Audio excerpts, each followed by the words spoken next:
والسلام على سيد الأنبياء والمرسلين أما بعد فأعوذ بالله من الشيطان الرجيم بسم الله الرحمن الرحيم الصلاة والسلام عليك يا رسول الله الصلاة والسلام عليك يا رسول الله الصلاة والسلام عليك يا حبيب الله الصلاة والسلام عليك يا حبيب الله الصلاة والسلام عليك يا نبي الله الصلاة والسلام عليك يا نبي الله وعلى آلك وأصحابك يا نور الله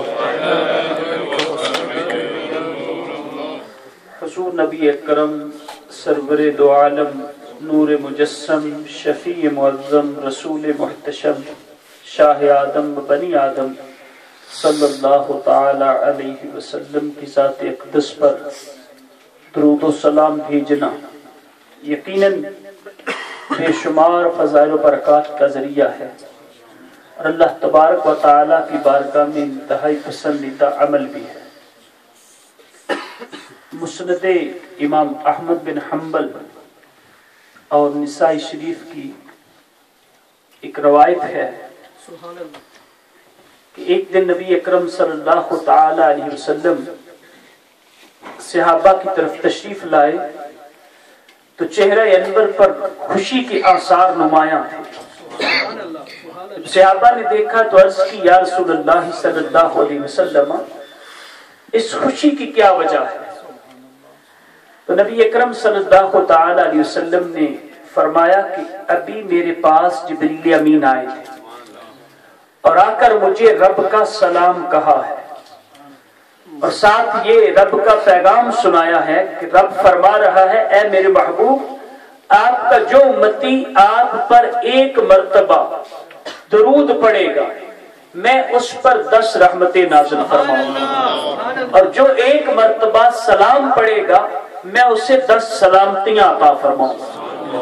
اب اندازہ کریں کہ رب تعالیٰ کو یہ عمل کتنا پسند ہے۔ یہ تو ویسے ہی ہم پر لازم ہے، اگر ہم دیکھیں تو نبی اکرم صلی اللہ تعالی علیہ وسلم پر درود و سلام پڑھنا ہم پر ضروری ہے کہ ان کے صدقے ان کے وسیلے سے کیسی کیسی نعمتیں رب ذوالجلال نے ہمیں عطا کی، تو ویسے بھی ضروری ہے۔ تو اگر ایک ہی اس کے عوض میں ایک ہی رحمت ایک ہی سلامتی ہوتی تو وہ بھی بہت تھی، لیکن رب تعالیٰ کریم ہے اور اس عمل کو کتنا پسند کرتا ہے۔ تو میں ایک مرتبہ درود پڑے گا تو میں رب ہو کے اس پر 10 رحمتیں نازل کروں گا، ایک مرتبہ سلام پڑے تو 10 سلامتیاں عطا فرماؤں گا۔ یعنی اس عمل کی ترغیب دلائی کہ یہ عمل کتنا اللہ ہے اور رب کو کتنا پسند ہے۔ اس لیے درود و سلام جو ہے وہ جب بھی پڑھے تو رغبت سے پڑھے، اور پھر اس حدیث پاک میں دیکھیں درود کا بھی حکم سلام کا بھی، اور اسی طرح جب ہم آیت پاک پڑھتے ہیں تو اس میں بھی کس قدر ترغیب کا انداز ہے کہ بے شک اللہ تبارک و تعالی اور اس کے فرشتے اس غیب بتانے والے نبی پر درود بھیجتے ہیں۔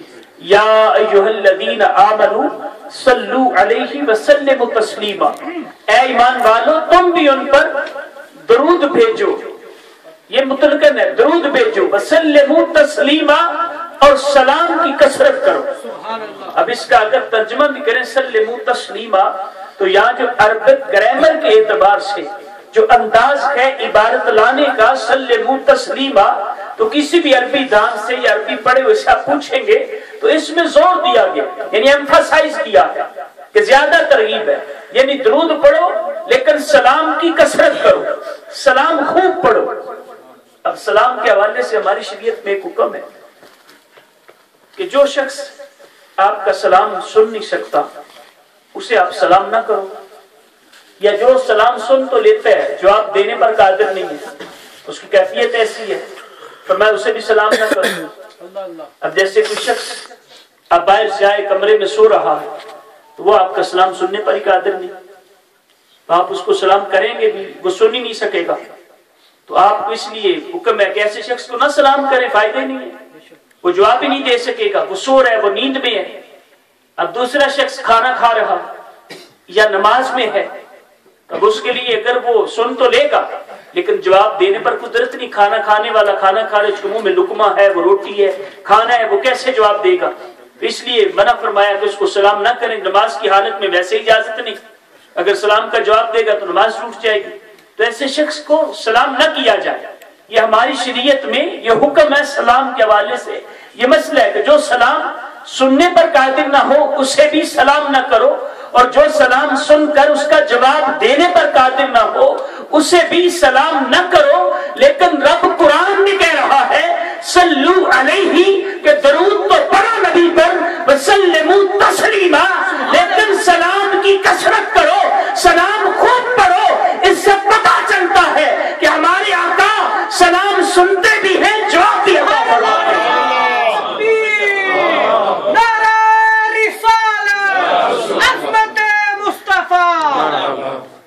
یقیناً جب رب حکم دے رہا ہے قرآن پاک میں, اور قرآن پاک تو رب کا کلام ہے جو ازلی ابدی ہے, اور کلام رب کی صفات ذاتیہ میں سے ہے, تو رب نے اس میں ارشاد فرما دیا سلموا تسلیما کہ سلام کی کثرت کرو, سلام پڑھتے رہو.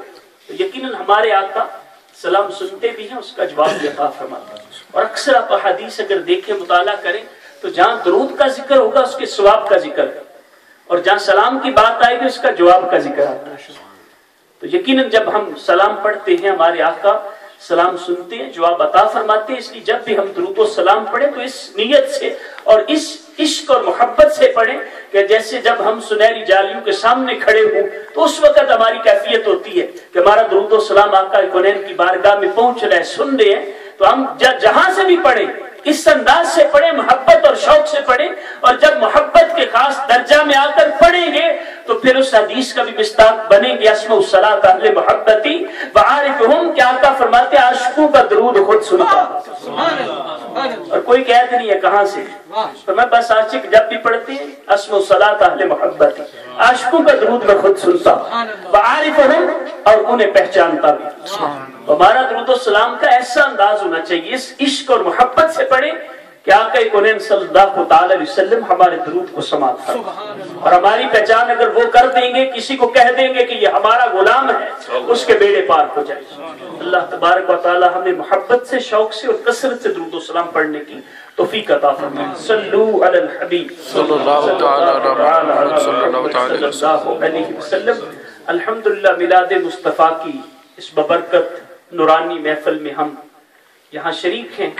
یہ اللہ تبارک و تعالیٰ کا خاص کرم ہے جو اپنے بندوں کو یہ توفیق دیتا ہے, ورنہ اس شہر میں کتنے مسلمان ہیں, کوئی کس کام میں کوئی کس کام میں اس وقت لگے ہوں گے. یہ رب کا ہم پر کرم ہے کہ جس نے اس وقت ہمیں اپنے محبوب کی محفل میں آنے کی توفیق عطا فرمائی, اور پھر نبی اکرم صلی اللہ تعالی وسلم کی ولادت کی خوشی میں ہم اکٹھے ہوئے ہیں, رب کا ذکر کرتے ہیں, اس کی حمد کرتے ہیں, اس کے محبوب کا ذکر کرتے ہیں, اور اس کا شکر ادا کرتے ہیں کہ مالک و مولا تیرا شکر ہے تو نے اپنا محبوب ہمیں عطا فرمایا. اور اس طرح اکٹھے ہو کر رب کا اس وجہ سے ذکر کرنا یہ کتنا عمل ہے, کتنا بڑا عمل ہے.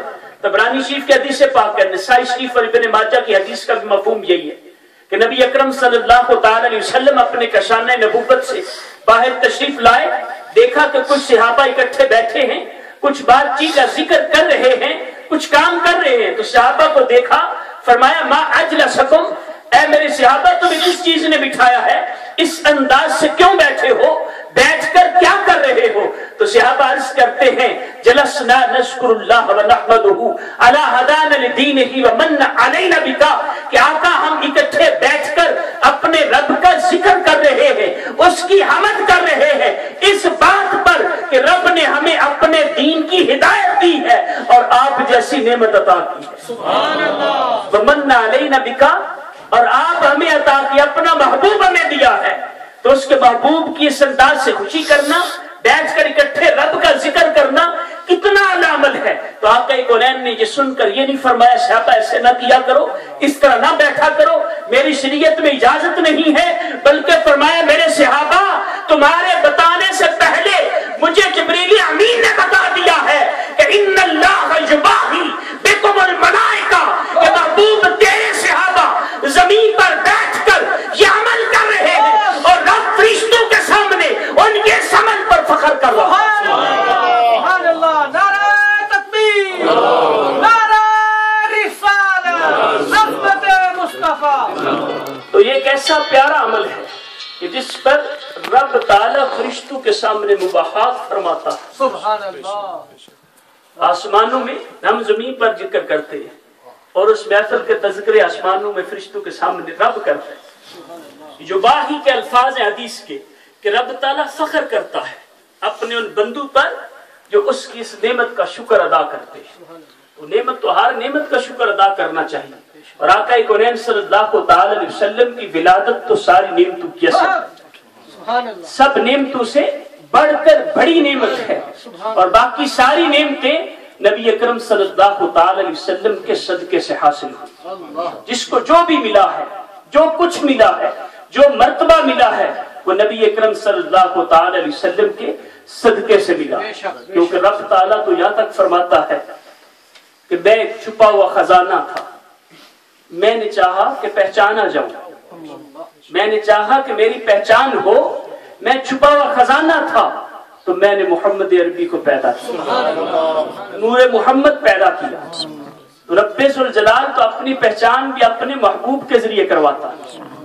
اللہ تبارک و تعالی، اور یقیناً اللہ تبارک و تعالی عبادت بھی وہی قبول فرماتا ہے جو اس کے محبوب کے ذریعے ہوتی. نبی اکرم صلی اللہ تعالی وسلم کا یہ مرتبہ کیسا اعلیٰ مرتبہ ہے کہ جب آقا کونین صلی اللہ تعالی وسلم کی ولادت ہو چکی، اب کسی اور شریعت پر عمل نہیں ہو سکتا. پہلی شریعتیں ساری رب کی عطا کی ہوئی تھی، ساری کتابیں اسی کی بھیجی ہوئی. اگرچہ جو تحریف کے بغیر بھی ہیں، جو اعمال ان کے تھے وہ بھی اب قبول نہیں جب تک سنت مصطفیٰ میں نہ ہو. عمر فاروق اعظم رضی اللہ تعالی عنہ کو بیٹھے ترات پڑھ رہے تھے. نبی اکرم صلی اللہ تعالی علیہ وسلم نے دیکھا، مشکات شریف کے حدیث پاک کسی عمر فاروق اعظم ترات پڑھ رہے ہیں. آقا کونین صلی اللہ تعالی علیہ وسلم کا چہرہ مبارک سرخ ہو گیا، جلال آ گیا. اور نبی اکرم صلی اللہ تعالی علیہ وسلم کو جب جلال بھی آتا تھا تو صحابہ کہتے ہیں آپ کا چہرہ انور پہلے سے زیادہ خوبصورت ہو جاتا تھا. ایسا لگتا تھا جیسے کسی نے انار کو نچوڑ کر شیشے کے ٹرے میں رکھ دیا، اتنا خوبصورت چہرہ انور لگتا تھا. تو جب یہ جلال آیا تو عمر فاروق اعظم رضی اللہ تعالی عنہ کو پتا چلا کہ شاید آقا ناراض ہوئے، بلکہ صدیق اکبر رضی اللہ تعالی نے آ کر کہا یا عمر، اور سختی سے کہ تمہاری وجہ سے آقا کونین صلی اللہ تعالی وسلم کو جلال آیا. یہاں تک الفاظ ہے عمر تجھے تیری ماں روئے، دیکھ نہیں رہا آقا کونین صلی اللہ تعالی وسلم جلال میں. تو آپ پھر پریشانی میں اٹھی، آقا کونین کی بارگاہ میں حاضر ہوئے، عرض کی یا رسول اللہ صلی اللہ علیہ وسلم، کیا یہ وہی تو رات نہیں ہے جو موسیٰ علیہ السلام پر نازل ہوئی تھی؟ تو نبی اکرم صلی اللہ تعالی وسلم نے فرمایا عمر سن لو، اب اگر موسیٰ علیہ السلام بھی آ جائیں تو میری پیروی کے علاوہ ان کے پاس بھی کوئی چارہ نہیں، ان کو بھی میری پیروی کرنی پڑے گی. تو اب دیکھیں سیدنا عمر فاروق اعظم رضی اللہ تعالی عنہ اتنی عظیم ہستی کہ جن کے بارے میں آقا فرماتے ہیں میرے بعد کوئی نبی ہوتا تو عمر ہوتا. فرمایا ہر امت میں ایک محدث ہوتا ہے جس کی زبان پر فرشتے کلام کرتے ہیں، اور میری امت کا محدث عمر ہے. فرمایا کہ شیطان میرے عمر کے سائے سے بھی بھاگتا ہے، یعنی ان کو آ کر برگلانا وہ تو دور کی بات ہے کہ ان کے پیچھے شیطان پڑے، ان کو برگلائے، گناہ کی طرف لے جائے. فرمایا شیطان یفر عن ذل عمر، کہ شیطان ان کے سائے سے بھی بھاگتا ہے، یعنی ان پر کوئی خوف ہی نہیں معاذ اللہ کہ وہ کہیں گمراہ ہو جائیں گے. لیکن آقا کونین صلی اللہ تعالی وسلم نے کس قدر غصے کا اظہار فرمایا کہ تم یہ ترات کیوں پڑھ رہے ہو. تو میرے وہ اسلام بھائی توجہ کرے کہ جن کے یہ ذہن میں آتا ہے کہ سارے لٹریچر پڑھنا چاہیے، جہاں سے علم کی بات ملے وہ لے لینی چاہیے. علم کی بات شاید ایک ہو، وہاں جو 25-50 خرافات ہوں گی ان سے گزر کر اس جملے تک آپ پہنچیں گے، وہ آپ کے دل پر کتنا اثر کرے گی. اور اگر ایسا ہوتا تو سیدنا عمر فاروق اعظم تو ترات پڑھ رہے تھے اور کہہ بھی رہے ہیں کیا یہ وہ نہیں ہے جو موسیٰ علیہ السلام پر نازل ہوئی؟ اور آقا کونین صلی اللہ تعالی علیہ وسلم سیدنا عمر فاروق اعظم کو منع کر رہے ہیں. اور ہماری حیثیت ہی کیا ہے؟ ہم تو اس دور میں ہیں کہ جس کی نشاندہی کی کہ بندہ صبح مسلمان ہوگا شام کو کافر ہوگا. یعنی اس قدر فتنوں کا دور ہوگا. تو میرے پیارے اور محترم اسلام بھی اس بات کو سمجھے. پڑھنا چاہیے، علم حاصل کرنا چاہیے، لیکن یہ نہیں کہ جہاں پہ کرسچینٹی کا لٹریچر ملے تو اس کو پڑھنا شروع کر دے، یا جوئزم کا لٹریچر ملے تو اس کو پڑھنا شروع کر دے. کہ علم لیتے لیتے کہیں گمراہ نہ ہو جائے. اس لیے اپنا لٹریچر پڑھنے کے لیے تھوڑا ہے، علماء اہل سنت کا لکھا ہوا اتنا لٹریچر ہے کہ ہماری ساری زندگی بھی لگ جائے تو شاید ہم کسی ایک عالم کا بھی نہ پڑھ سکیں. قرآن پاک کو پڑھیں، جو علماء اہل سنت ترجمہ کیا، ترجمہ کنز الایمان پڑھیں، صحیح احادیث کی جو تشریحات ہیں ان کا مطالعہ کریں. تو ادھر ادھر کے یہ بد مذہبوں کے، بد عقیدہ اور یہ غیر مسلموں کے یہ لٹریچر ہمارے لیے نقصان دہ ہے. حدیث میں بات آ گئی، اس لیے عرض کر رہا ہوں کہ اس میں ہمیں بہت زیادہ احتیاط کی ضرورت ہے. سب سے بڑی چیز تو ایمان ہے. اگر ایمان میں کوئی فرق آ گیا تو کسی کام کے نہیں. کہ بے عمل تو بخشا جائے گا، بے عمل مسلمان جنت میں جائے گا، لیکن جس کا ایمان نہیں ہوگا وہ تو ہمیشہ جہنمی ہے.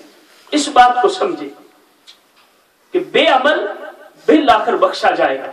ہو سکتا ہے جنت میں جانے سے پہلے آقا کی شفاعت سے بخشا جائے. آقا خود فرماتے ہیں میری شفاعت جو ہے میری امت کے گناہ کبیرہ کرنے والوں کے لیے، گناہ گاروں کے لیے ہے. میری شفاعت اس کی بخشش ہو جائے گی، لیکن جس کا عقیدہ ایمان درست نہیں ہے اس کا کیا بنے گا.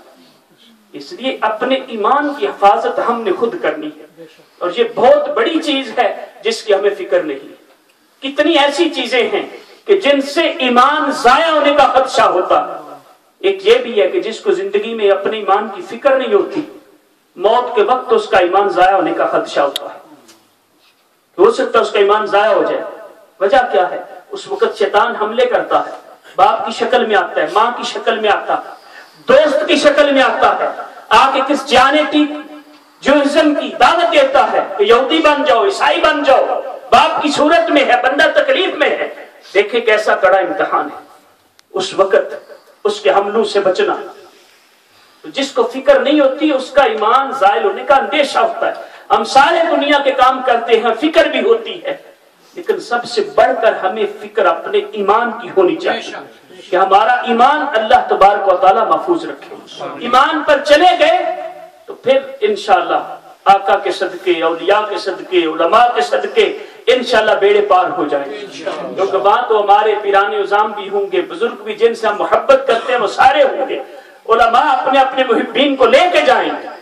تو میرے پیارے محترم اسلام بھائیوں، آج کی اس محفل سے یہ بات لے کے جائیں اپنے ذہن میں کہ ہم نے اپنے ایمان کی حفاظت کرنی ہے. اور ایک یہ ایمان کی حفاظت اور جو اس کے زائل ہونے کا اندیشہ ہے. اذان کے وقت جو شخص باتوں میں مشغول رہتا، اذان کے وقت جو شخص باتوں میں مشغول رہتا ہے، اذان نہیں سنتا، اس کے ایمان کا زائل ہونے کا اندیشہ ہے. مرتے وقت ہمارے گھروں میں وہ ریڈیو سسٹم تو لگے ہوتے ہیں، مسجد سے اذان شروع ہوتی ہے، آنا شروع ہو جاتی ہے، لیکن ہم اپنے کام کاج میں اگر مصروف رہیں، اس طرف توجہ نہ دیں تو یہ سوچنے کتنی بڑی سزا مل سکتی ہے. تو اللہ نہ کرے کہ کہیں ایسا کسی پر وقت آ جائے، کسی بندہ مومن پر، اس سے پہلے ہم سنبھل جائیں، اپنے ایمان کی حفاظت کریں. الحمدللہ ہم خوش قسمت ہیں کہ ہمیں یہ سوچ ملتی ہے، ایمان کے حوالے سے فکر نصیب ہو جائے تو یہ بہت بڑی بات ہے. اور یہ ویسے تو الحمدللہ ایمان کی نشانی ہے کہ اس وقت یہاں رہتے ہوئے آقا کونین کی محفل میں آنا، یہ ایمان کی نشانیاں، ایمان کی علامتیں ہیں، اور یہاں آ کر ہمارے ایمان کو تازگی ملتی ہے. الحمدللہ خوش قسمت ہے، محفل میں آئے ہیں، آقا کونین صلی اللہ تعالی وسلم کے منہ مبارک کی زیارت بھی کریں، اور یہ بہت بڑی عظمت کی بات ہے. آقا کونین صلی اللہ تعالی وسلم کے منہ مبارک کی زیارت نصیب ہونا مسلم شریف کے حدیث پاک کا خلاصہ ہے کہ ام سلمہ رضی اللہ تعالی عنہا، ان کے پاس آقا کونین کا منہ مبارک تھا، سلور کی ڈبیا میں رکھتی تھی. جب کوئی بیمار، کسی بیمار کا وکیل آتا تو اسے پانی میں، ڈبیا کو پانی میں رکھتی اور پانی سے نکال کر وہ پانی اسے دے دیتی، وہ بیماروں کو پلاتے، وہ شفا یاب ہو جاتے ہیں. یہ منہ مبارک کی برکتیں ہیں. اور پھر بعض اوقات سننے کو آتا ہے یہ منہ مبارک کہاں پہنچ گیا، یہاں پر، تو اس طرف تو یقیناً جس کے ایمان میں کوئی خلل ہے وہی بات کرتا ہے. اللہ علی قاری الرحمہ اپنے دور کے مجدد ہیں، فرماتے ہیں کہ جب کسی چیز کی نسبت آقا کونین کی طرف ہو گئی اس کا ادب و احترام لازم ہو گیا، صرف نسبت ہو گئی، اور ان کا ان کی طرف منسوب ہونا اس کے لیے شہرت ہی کافی ہے۔ علماء نے لکھا کہ اگر اتنا مشہور ہو جائے کہ یہ چیز آقا کونین سے نسبت رکھتی ہے، اب لوگوں پر لازم ہے اس کا احترام کرنا۔ اور کنز العمال کی حدیث مولا کائنات شیر خدا حضرت علی رضی اللہ تعالی عنہ فرماتے ہیں کہ آقا کونین صلی اللہ تعالی علیہ وسلم نے فرمایا من آذا شارتن من شاری فالجنت علیہ حرام، کہ جس نے میرے بال کو بھی اذیت دی اس پر جنت حرام ہے۔ تو منہ مبارک کتنی عظمت والی چیز ہے۔ یہی منہ مبارک تھا جس نے خالد بن ولید کو سب سے بڑا کمانڈر بنا دیا تھا کہ اس کے نام سے کفار دہل جاتے تھے، کفار کے بڑے بڑے لشکر کانپ جاتے تھے جب پتہ چلتا تھا کہ مقابلے میں خالد بن ولید ہے۔ اور حدیث روایت میں ہے کہ خالد بن ولید لڑائی کر رہے ہیں، اس وقت کا نامی گرامی پہلوان نستورہ اس سے مقابلہ ہو رہا ہے، تلوار چلا رہے ہیں، اچانک آپ کی ٹوپی گر جاتی ہے، آپ اس سے چھوڑ کر اور اونچی آواز سے کہتے ہیں اپنے ساتھیوں کہ اللہ تم پر رحم کرے، میری ٹوپی مجھے بچاؤ، اور اس سے لڑنا چھوڑ کر خود بھی ٹوپی کی طرف لپکتے ہیں۔ جب وہ صحابہ ان کو ٹوپی دے دیتے ہیں، پہن کر مقابلہ کرتے ہیں اور اس خناس کو واصل جہنم کر دیتے ہیں، قتل کر دیتے ہیں۔ بعد میں آپ کے ساتھی پوچھتے ہیں حضور یہ کیا بات تھی، اتنی سخت لڑائی ہو رہی تھی، اتنا بڑا پہلوان آپ کے مقابلے میں تھا اور آپ کی ٹوپی گر گئی، اس وقت ٹوپی کو نہ بھی تھامتے تو آپ اس سے لڑائی جاری رکھتے تو کیا حرج تھا؟ تو آپ فرمانے لگے کہ تم تو ٹوپی کو دیکھ رہے ہو، میں ٹوپی کی وجہ سے نہیں لٹکا تھا، میری اس ٹوپی کے اندر میرے آقا کا بال مبارک ہے، اس وجہ سے مجھے اس کی فکر تھی، اس لیے میں پہن کر لڑا۔ اور تاریخ واقعی میں ہے، اس کے علاوہ دیگر کتب سیر میں جو سیرت کی کتابیں ایک واقعہ لکھا ہوا ہے کہ خالد بن ولید رضی اللہ تعالی عنہ، آج اس حوالے سے چند باتیں عرض کر رہا ہوں کہ ہم اکثر الحمدللہ منہ مبارک کی زیارت کرتے ہیں تو کہیں یہ ذہن میں باتیں رہ جائیں تو انشاءاللہ اور محبت بڑھے گی کہ ان کی برکات کیسی ہیں۔ تو تاریخ واقعی میں ہے کہ خالد بن ولید ایک چھوٹا سا لشکر لے کر شام کی طرف گئے، رومیوں سے مقابلہ تھا۔ جب ان سے قوم جبلہ ان سے مقابلہ ہوا تو مقابلے میں آپ نے ان کا بڑا کمانڈر قتل کر دیا۔ اب وہ بہت زیادہ تعداد میں تھے، بہت زیادہ تعداد میں، اور یہ بالکل کم، ان کے مقابلے میں 110 بھی نہیں بنتے تھے۔ تو جب ان کا بڑا قتل ہوا تو ان نے مشورہ کیا کہ ایک دم یک بارگی حملہ کیا جائے۔ جب وہ حملہ آور ہوئے تو کیفیت یہ تھی کہ رافع بن عمر طائی خالد بن ولید کو کہتے ہیں آج تو ایسے لگ رہا ہے کہ ہماری موت یہی ہے۔ خالد بن ولید کہتے ہیں مجھے بھی محسوس ہو رہا ہے کہ اتنا بڑا لشکر اور ہم پر حملہ آور ہو رہا ہے، اور ساتھ کہتے ہیں افسوس آج میری ٹوپی میرے پاس نہیں ہے، کاش میرے پاس ہوتی تو ہمیں یہ پریشانی نہ آتی۔ لیکن ادھر آقا سب کچھ جاننے والے ہیں، فریاد جو امتی کرے حال زار میں ممکن نہیں خیر بشر کو خبر نہ ہو۔ آقا کونین ابو عبیدہ کے خواب میں آئے، کہا ابو عبیدہ تم مسلمانوں کے فوج کے امیر ہو، یہاں سو رہے ہو، ہمارا خالد جو ہے وہ پریشانی میں ہے، دشمنوں کے گھیرے میں ہے، جاؤ اس کی مدد کے لیے۔ حضرت ابو عبیدہ اٹھے، اعلان کروا دیا، اسلامی فوج تیار کی ان کی مدد کے لیے، گھوڑے دوڑائے جا رہے ہیں۔ اچانک انہوں نے دیکھا کہ ایک سوار ان سے بھی آگے ہے، حضرت خالد بن ولید کے لشکر کی طرف جا رہا ہے۔ اپنے چند سواروں کو ابو عبیدہ بھیجتے ہیں کہ چیک کرو یہ کون شخص جا رہا ہے۔ جب وہ چند سوار قریب جا کر پوچھتے ہیں کہ تم کون ہو تو وہ سوار کہنے لگا کہ میں خالد بن ولید کی بیوی ہوں، ام تمیم ہوں۔ کہا کہ تم کیوں جا رہی ہو؟ ابو عبیدہ پوچھتے کیوں جا رہی ہو؟ کہا کہ جب رات تم نے اعلان کیا ہے کہ خالد بن ولید دشمنوں کے گھیرے میں ہے، اسے مدد کی حاجت ہے، تو میں نے اسی وقت سوچا کہ خالد بن ولید ناکام نہیں ہو سکتے کہ ان کے پاس تو آقا کا منہ مبارک ہے، لیکن لیکن ساتھ ہی میں نے دیکھا ان کی ٹوپی گھر میں پڑی ہوئی تھی. مجھے سمجھ آ گئی کہ کس وجہ سے دشمنوں کے گھیرے میں ہیں. اسی وقت میں نے ٹوپی اٹھائی اور میں چل پڑی ہوں.